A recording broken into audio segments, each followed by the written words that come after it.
جراح الأمة الثكلى تنادي فهبوا يا بني قومي أسودا أعيدوا للدنا أمجاد عصر وفلوا بالحديد لنا القيودا أقيموا بالحمى سبيل الدموع. Bismillahirrahmanirrahim. Apa kabar Qofizan semuanya? Semoga kita selalu dalam lindungan Allah Subhanahu wa ta'ala. Qofizan semuanya, kalau kita berbicara tentang manusia ataupun kelompok yang keluar pertama kali dari Islam, yang mereka itu menyimpang daripada Islam, itu sebetulnya bukan Syiah. Syiah itu kelompok kedua munculnya. Nah, siapa kelompok pertama sesat yang keluar dari Islam? Itu mereka adalah Khawarij. Kelompok Khawarij. Khawarij itu artinya orang-orang yang keluar dari kepemimpinan. Mereka menantang kepemimpinan yang sudah diakui sah oleh Allah Subhanahu wa ta'ala menurut Al-Quran dan Al-Hadis ya. Ingat, menurut Al-Quran dan Al-Hadis itu sebagai kepemimpinan yang sah, berlandaskan Al-Quran dan Al-Hadis, Kitabullah, Sunnah Rasulullah sebagai sumber utama hukumnya. Jadi ketika mereka keluar daripada kepemimpinan itu, maka mereka disebut sebagai Khawarij ya, sebagai Khawarij. Kisah Khawarij itu bermula dari seorang bernama Dzul Khuwaisirah. Itu masih di zaman Rasulullah SAW. Maka ada sebuah hadis yang diriwayatkan oleh Sa'id Al-Khudri.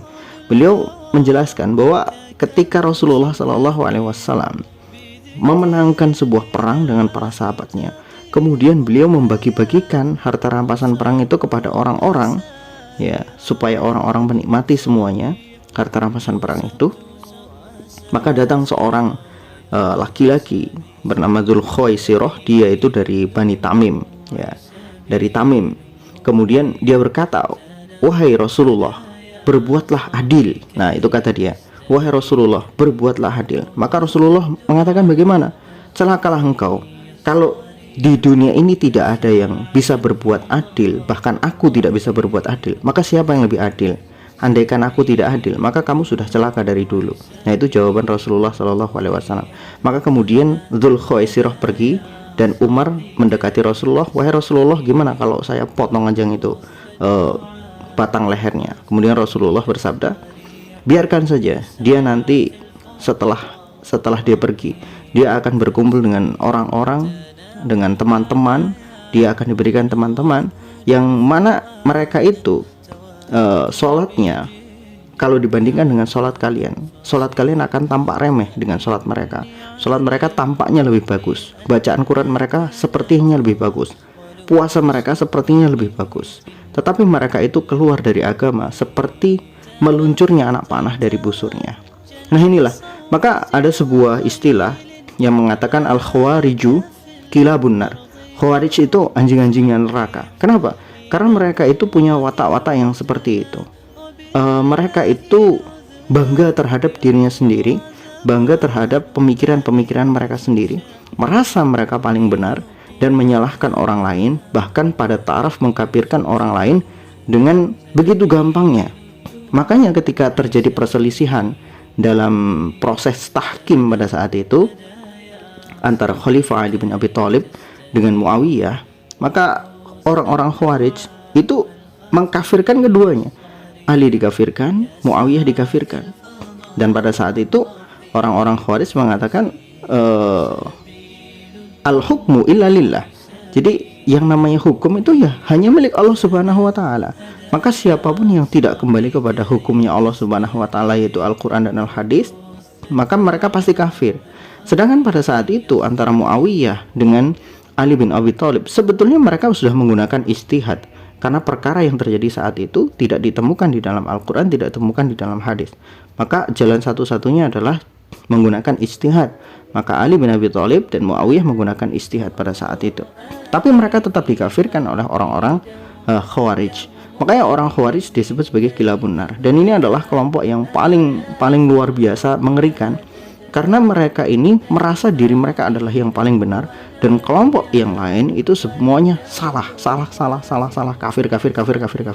Ini yang paling bahaya. Mudah sekali. Pokoknya kalau nggak sesuai Quran, nggak sesuai hadis Rasulullah, saklek, kafir. Itu.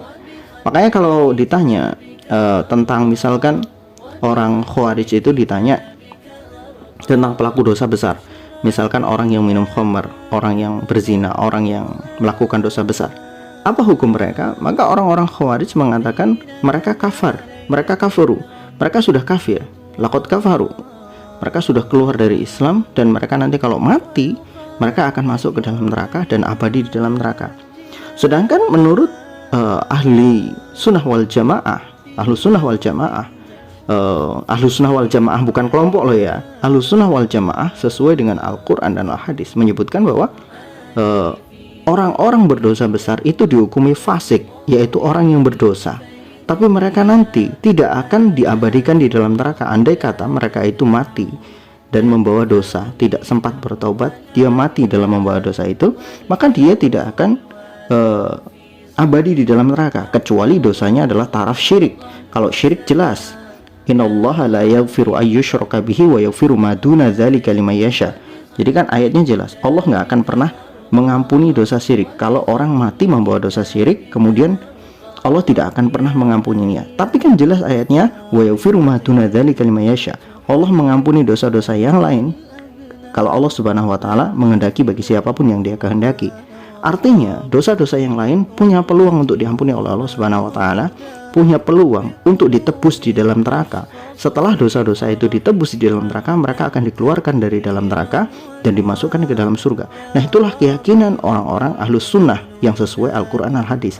Tapi orang-orang Khawarij, mereka menganggap bahwa dosa besar itu sudah kafir.